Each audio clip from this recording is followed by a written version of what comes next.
I was making dinner when the email arrived. Your child has been marked present for 47 consecutive days. We need to discuss this immediately. Rick. I called to my husband. Since when is perfect attendance a problem?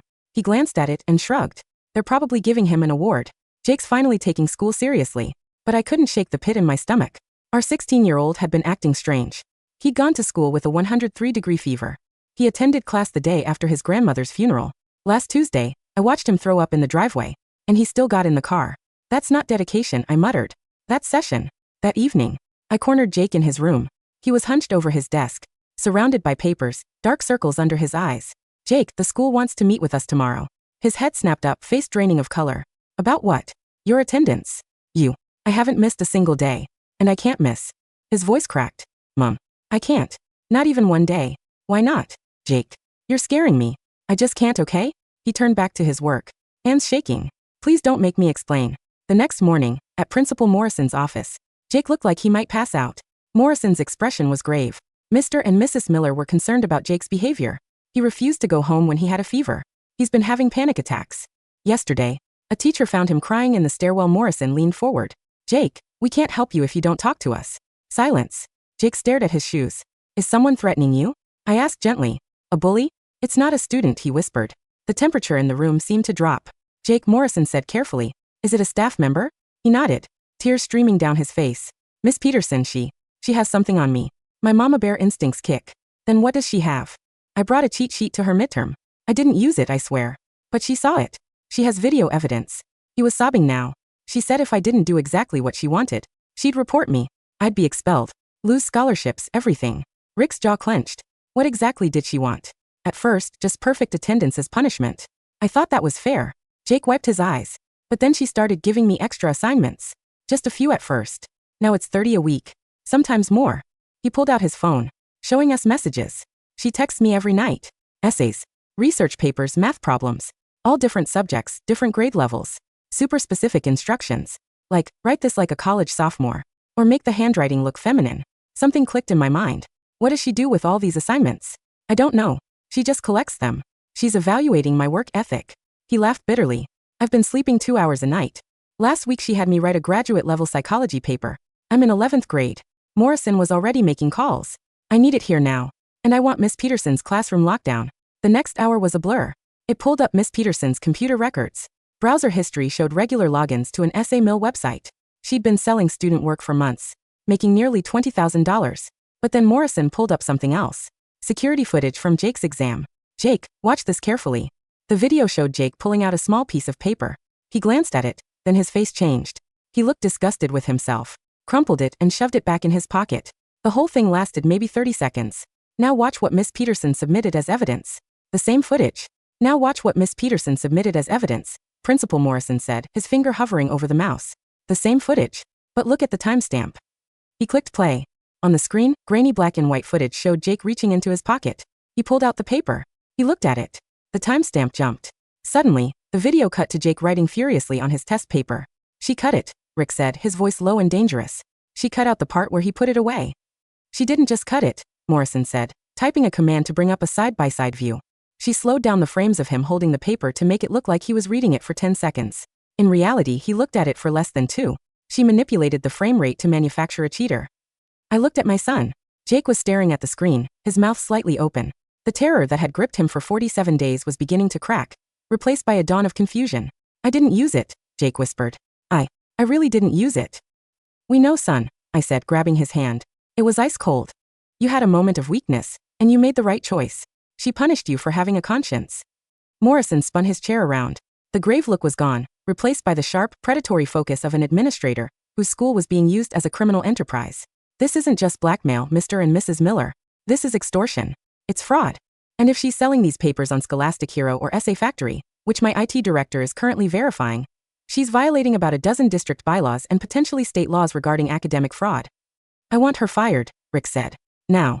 Oh, she's going to be fired, Morrison said, reaching for the phone. But first, we're going to catch her. Jake, you said she texts you every night. Jake nodded. Usually around 8 p.m. She sends the prompt and a deadline. Does she know you're here? No. She thinks I'm in chemistry. Good. Morrison handed me a notepad. We need to secure her laptop before she realizes the network logs have been flagged. If she sees IT poking around, she might wipe the drive. Where is she? I asked. Period 4 prep, Morrison said. Room 302. We walked down the hallway like a phalanx. Morrison in the lead, Rick and I flanking Jake. The school was quiet, the heavy silence of class time. My heels clicked on the linoleum, a rhythm of war. When we reached room 302, the door was locked. Morrison used his master key. The heavy wood swung open. The room was empty. Not just empty of people. It felt abandoned. The desk was clear. The personal photos that usually clutter a teacher's workspace were gone. The bookshelf was stripped of its trinkets. She knew, Rick said. Morrison rushed to the computer terminal. She's logged off. The hard drive tower is gone. He pointed to the empty cage beneath the desk where the CPU usually sat. She physically took the machine. My phone buzzed. I looked down. It wasn't my phone. It was Jake's, which I was still holding. Unknown number. I see your parents are visiting. That's sweet. But it violates our agreement, Jake. I showed the screen to Morrison.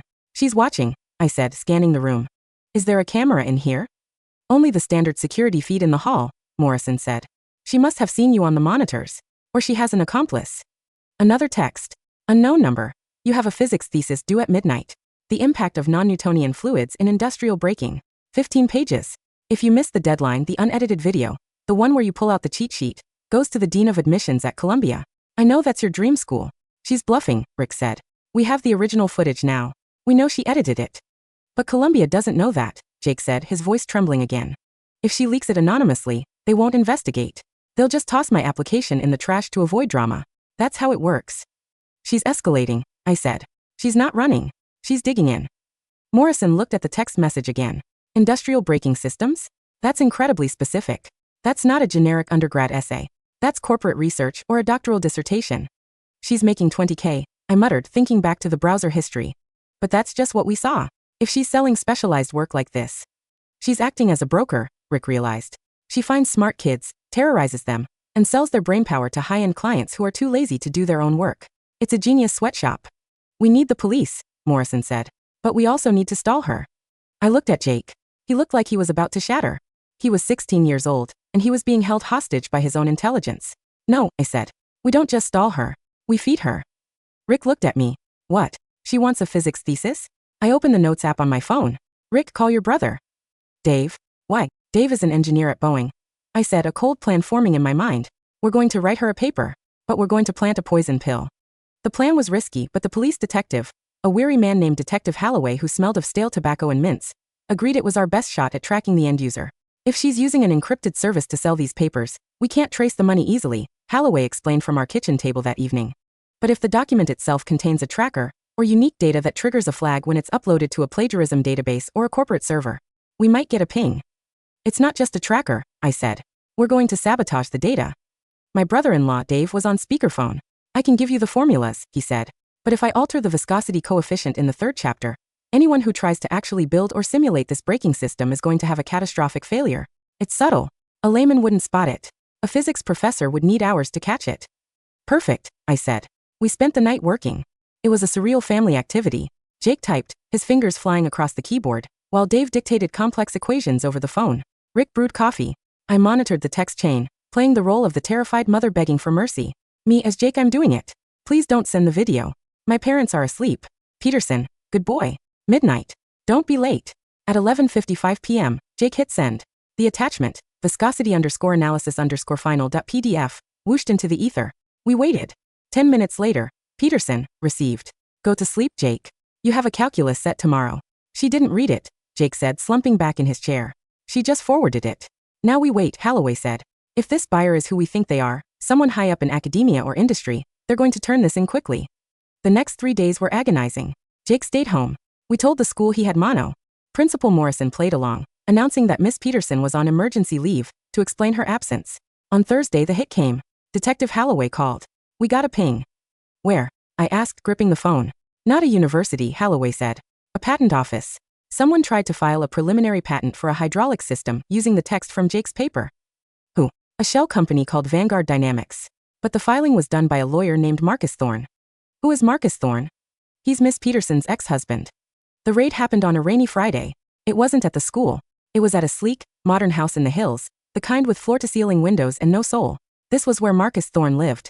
And as surveillance confirmed, where Jennifer Peterson was staying. I insisted on being in the car outside. Rick held my hand. Jake was at home with his grandmother, safe. We watched as the tactical team breached the front door. It wasn't dramatic like in the movies, just a quick, forceful entry. Minutes later, they brought them out. Jennifer Peterson didn't look like the terrifying tyrant who had haunted my son. She looked small. She was wearing yoga pants and a messy bun. She looked like a suburban mom who had just been interrupted during a coffee break. But her eyes, they were cold. When she scanned the street and saw our car, she didn't look away. She stared right at me. A look of pure, unadulterated venom. Later, at the station, the scope of it came out. It wasn't just Jake. There were 40 students. 40 kids across 3 different high schools in the district. Peterson and Thorne had built a network. They identified the gifted and anxious. The kids who needed perfect grades like they needed oxygen. They created leverage, fake cheating scandals, threats to reveal sensitive personal info, even just the threat of bad recommendations. Then they farmed them. The math whiz at North High was doing the bookkeeping for a local car dealership. The creative writer at East High was writing romance novels that Thorne self-published under a pseudonym on Amazon, which were making $5,000 a month. And Jake was the crown jewel. His assignments were being sold to struggling grad students and, in the case of the physics paper, to an engineer who had paid Thorne $15,000 for a solution to a problem he couldn't solve. It's modern slavery, Rick said, looking at the evidence board Halloway had set up. Intellectual slavery. She called it an internship, Halloway said, disgust coloring his tone. In her interrogation, she said she was teaching them real-world skills. She said she was doing them a favor by pushing them harder than the curriculum. I want to talk to her, I said. That's not a good idea, Halloway started. I need to, I interrupted. She spent 2 months in my son's head. I need to close the door. They let me observe from behind the glass first. Peterson was sitting at a metal table. She wasn't crying. She was annoyed. She was picking at a hangnail. I walked into the room. The air was stale.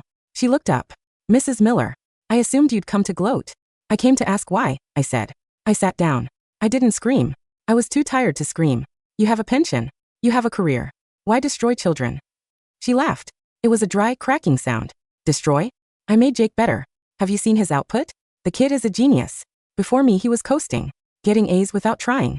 I gave him a challenge. You gave him panic attacks. You made him vomit from stress. Pressure makes diamonds, she recited, like a bad motivational poster. Look, the system is broken. Teachers are underpaid. These kids have talents they waste on TikTok and video games. I just monetized the surplus. He's 16, I said softly. He's capable, she shot back. And don't act like you didn't enjoy the results. Perfect attendance? Focus? He stopped playing around. He grew up. He didn't grow up, I said, standing. He broke down. There is a difference. I leaned over the table. You know the physics paper? The one for the patent. She narrowed her eyes. What about it? We changed the math, I whispered. The hydraulic pressure coefficient. It's wrong. If your client builds it, it will explode. Her face went pale for the first time. Marcus filed that this morning. The client is a defense contractor. If that prototype fails, then you didn't just commit fraud. I smiled a cold mama bear smile. You committed industrial sabotage. And those people? They don't just sue. They ruin you. The arrogance evaporated. Her mouth opened, but no sound came out. She realized, finally, that she wasn't the smartest person in the room. She was just the most greedy. I turned and walked to the door. Wait, she stammered. You have to tell them. You have to fix the numbers. I didn't look back. That sounds like an extra assignment, Miss Peterson. And I'm afraid I'm not in your class. The scandal made national news.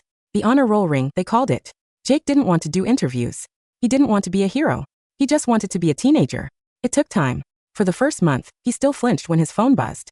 He checked his grades obsessively, convinced they would mysteriously drop to F's. We got him a therapist, a nice woman who didn't care about his GPA. One evening in late spring, I found Jake in the backyard. He was sitting by the fire pit, staring at the flames. Hey, I said, handing him a soda. Hey, you okay? He shrugged. I got a B on my history test today. My stomach tightened out of habit. Oh, yeah. He looked up at me, and then a slow grin spread across his face. I didn't study. I played video games with Sam until midnight. I just winged it. I let out a breath I didn't know I was holding. A B is good, Jake. A B is fantastic. It felt great, he admitted. It felt like nothing bad happened. The world didn't end. No, I said, kissing the top of his head. It didn't. He pulled a piece of paper out of his pocket. It was the acceptance letter from Columbia. They had heard about the scandal. Morrison had written a powerful letter of recommendation explaining everything. They wanted him. You going to go? I asked. He looked at the letter, then tossed it into the fire. I gasped. Jake, I'm deferring, he said, watching the paper curl and blacken. I think I'm going to take a gap year. Maybe travel. Maybe learn to cook. I don't want to write any papers for a while. I think that's the smartest decision you've ever made, I said. The fire crackled, consuming the Ivy League logo. We sat there, watching the embers rise into the night sky, disappearing like ghosts. The phone in my pocket buzzed. I ignored it. Whatever it was, it could wait. My son was safe. And for the first time in 47 days, he was absolutely, perfectly absent from the pressure to perform. The end.